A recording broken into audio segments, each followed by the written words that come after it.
1627 yılında Cezayirli Murat Reis, Osmanlı donanmasına bağlı olan korsan gemisiyle Westman Adası'na akın düzenlemiştir. Bu olayla birlikte birçok adalı ya hayatını kaybetmiş ya da köle olarak Fas'a götürülmüştür. Bizim geldiğimiz arabalı vapur buradan içeri girerek şehre gidiyor. Şehir de burada hemen. Şu anda eski bir yanardağın üzerindeyiz. Yanardağ eskiden bu şekilde aşağıya doğru akmış. Yanardağın izlerini şuradan aşağı doğru görebilirsiniz. Burada aslında şehre kadar ulaşmış. Buradaki bazı evlerde hatta yanmış. Kaldığı nokta şurası. Yani bütün şehir neredeyse yanacakmış. Ama lava şurada durmuş. Şehir hemen burada. Burada ayrıca başka bir yanardağ daha var. Şurası da başka bir yanardağ. Şeklinden anlaşılıyor zaten. Bizim geminin yanaştığı yerde şurası. Burası 4000 kişilik bir ada. Şurada hemen bir tane evin olduğu bir ada var sadece. Adada yan yana 2 tane yanardağ var. Bunlardan birisi 6000 yıl önce aktif olan Helgafell, diğeri ise 1973 yılında patlayan Eldfell yanardağı. Patlamadan bir gün önce hava şartları kötü olduğu için bütün balıkçı tekneleri limandaymış. Bu şekilde herkesin tahliyesi kolaylıkla yapılabilmiş. 23 Ocak'tan 3 Temmuz'a kadar süren patlamalardan sonra ada sakinleri kül ve lavların altında kalan evlerine geri dönmek istemişler. Westman Adası ayrıca bu şirin kuş türü olan puffinlere ev sahipliği yapıyor. Burası Avrupa'da bu kuş türünün en yoğun olarak bulunduğu yerlerden birisi.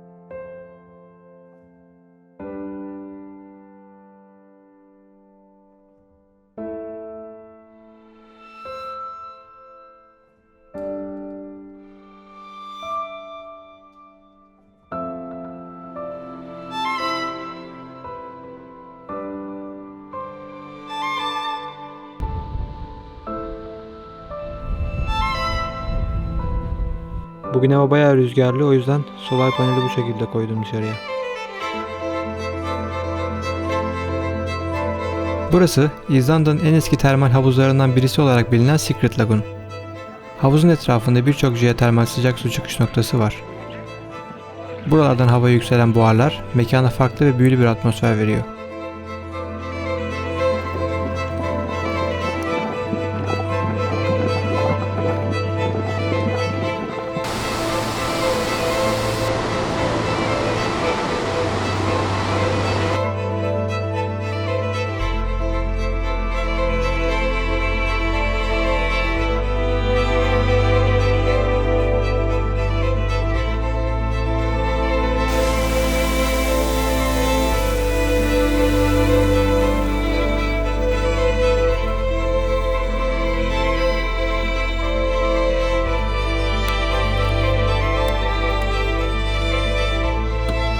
İzlanda'da fırın, pastane kültürü yok.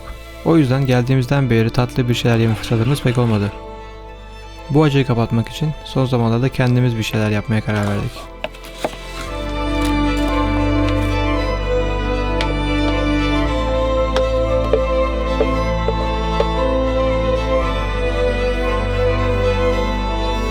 Şimdi buzdolabına koyacağız.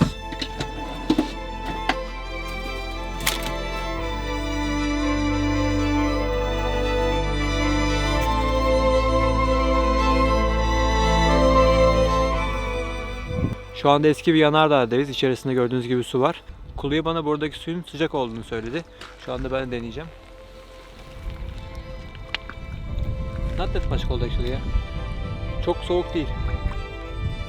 Yoksa hala aktif mi?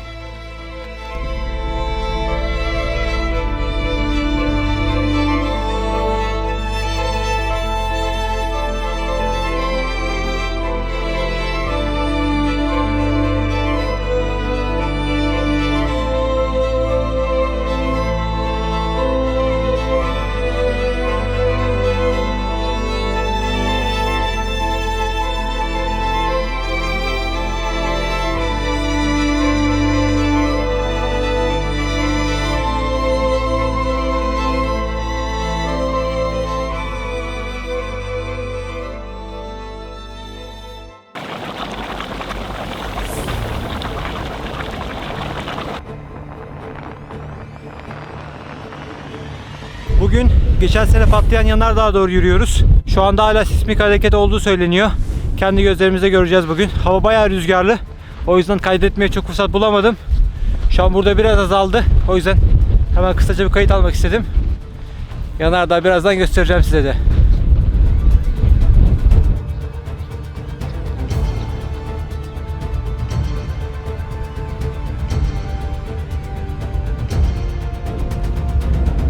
Şu an burada lavın aktığı yeri görebiliyorsunuz.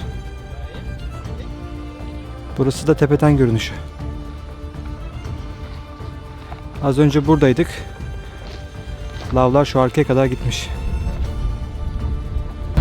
Yanardağ görmeye başladık fakat burası aşırı rüzgarlı şu anda. Sesimi duyuyor musunuz bilmiyorum bile. Kulayı taşın arkasına saklandı.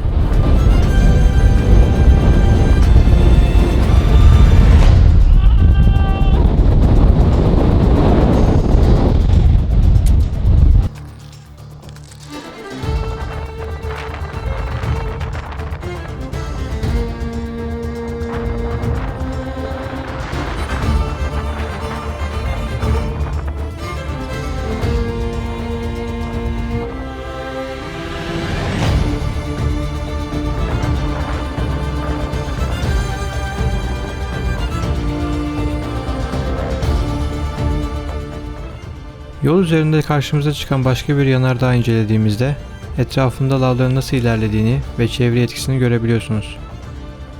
Araba sürerken etrafınıza baktığınızda şekillerinden dolayı yanardağları kolayca fark edebiliyorsunuz.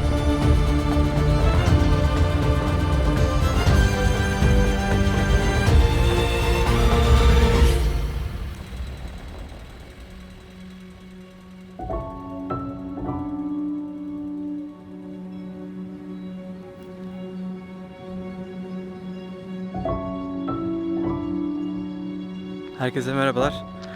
Arabada bugün başka bir problem var, onunla uğraşıyorum. Egzozdan ses gelmeye başladı. Yani gaza bastığımda o egzozdan çıkan ses farklı gelmeye başladı. 2 gün önce falan. Biz de yolda olduğumuz için arabanın altına girip de bakamamıştım. Dün akşam bir baktım. Arabayı çalıştırdığımda egzozun borusuna elimi koyuyorum. Eğer arabayı stop ederse demek ki herhangi bir kaçak yok, yani dışarı çıkmıyor gelen hava. Ama dün elimi koyduğumda başka bir yerden duman geldiğini fark ettim ve problemin nerede olduğunu buldum o şekilde. Egzozun arabaya bağlantı olan yerinde 2 tane vida var. O 2 tane vidadan bir tanesi düşmüş. O yüzden de işte araba ses yapıyordu. Oradan kaçak vardı. Dün akşam bir vida koydum oraya fakat koyduğum vida sanırım kısa kaldı. Yani sonuna kadar döndürdüm o vidayı ama uzunluğu aşağı yukarı şu şekildeydi. Ses güzel gelmeye başladı. Düzeldi yani araba. Ondan sonra yolda sürerken tekrar bu çakıllı falan bir yola geldik. Burada Gravel Road diye geçiyor. O yolda giderken herhalde yine düştü. Ses gelmeye başladı tekrar. İzlanda'nın iç kısmındayız. Buradaki yol tamamen işte Gravel Road diye geçiyor. Hatta F-Road diye geçiyor ama bu aldığımız F-Road yine biraz daha düzgün bir yol. F-Road ama daha çok hani Gravel Road gibi gözüküyor. İkisi arasındaki fark da şu şekilde. F-Road'lar İzlanda'nın iç kısmındaki yollara deniliyor. Kışları kapalı olan yollar. Yazları genelde açılıyor. Kışları kapalı olmasının sebebi de kar yağış çok olduğu için bu yollarda ve bu yol ana ulaşım yolu olmadığı için genelde kapalı oluyor. İşte Haziran ortaslarına doğru, işte Temmuz'a doğru bazı yollar açılıyor. O anki hani kondisyona göre. Biz de şu an bir tanesini aldık. Bu yol biraz daha basit bir yol. Kuzeyinden güneye inen bir yol. Yol çok fena değil. Hani yerde hani yolda ufak tefek hani şeyler var. Hani taş falan ya da işte çukurlar falan var ama hani kondisyon çok kötü değil. O yüzden hani bizi sürerken işte 60-70 km civarlarında yormadan sürebildim. Şu anda çalıştığım yer fena değil. Solar paneli falan dışarı koydum. En azından arabayla şarj ediyorum aynı zamanda arabada çalışırken. Şu an bir tane vida buldum, işte o benzin deposunun olduğu yerden aldım o vidayı koydum ama vida biraz uzun kaldı. Şimdi hani idarelik onu orada bırakacağım bu şekilde. Hatta teflon koymayı düşünüyorum. Teflonu işte koyup etrafına belki son kısmını özellikle hani tekrar dışarı çıkmasın diye. Öyle bir çözüm bulduk, bir arkadaşım bana tavsiye etti. Bilmiyorum, umarım işe yarar çünkü bu teflon normalde ben musluk için kullanıyordum. Hani orası sıcak olup da erir mi falan bilmiyorum. Bana hani bir şey olmaz dedi arkadaş ama. Şimdi tekrar düşmesine risk etmek istemiyorum. Elimde fazla da bir vida yok. Zaten hani bir tanesi de önceden kırılmıştı. Şuradaki vidalardan birisini aldım, şuraya bağlı olan. O yüzden normalde burada ekstra 20 litrelik bir bidonumuz vardı. Onu şimdi çıkardım. Şuradan bir tane vidayı aldım. Aşağıdaki yere koydum. Aşağıdaki yerde şu şekilde. Şurada bir tane aşağıda bağlı olduğu bir şurada vida var. Bu da benim şu an eklediğim vida. Bu teflondan koyacağım etrafına. Bütün işimi de sadece 13 numara anahtarla yaptım.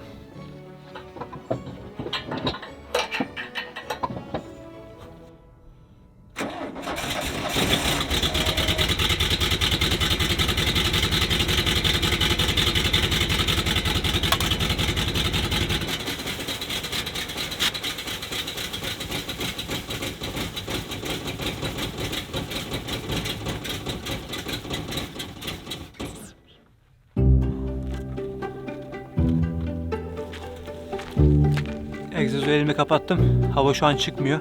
Büyük ihtimal işe yaradı yani.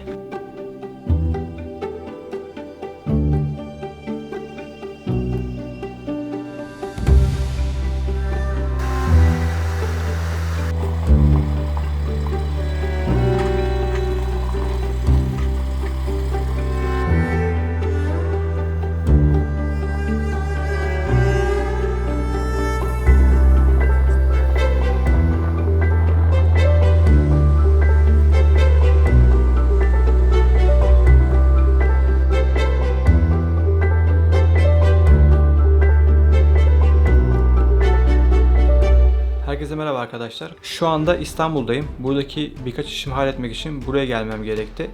Daha sonrasında da Eylül başında Faroe Adaları'na dönmeyi düşünüyordum. Eğer İzlanda ile ilgili yaptığım ilk videoyu izlediyseniz İzlanda'ya biz gemiyle gitmiştik. Geminin içerisinde arabaları koyabildiğimiz bir bölüm vardı. O şekilde arabaları transfer edebiliyorsunuz oraya.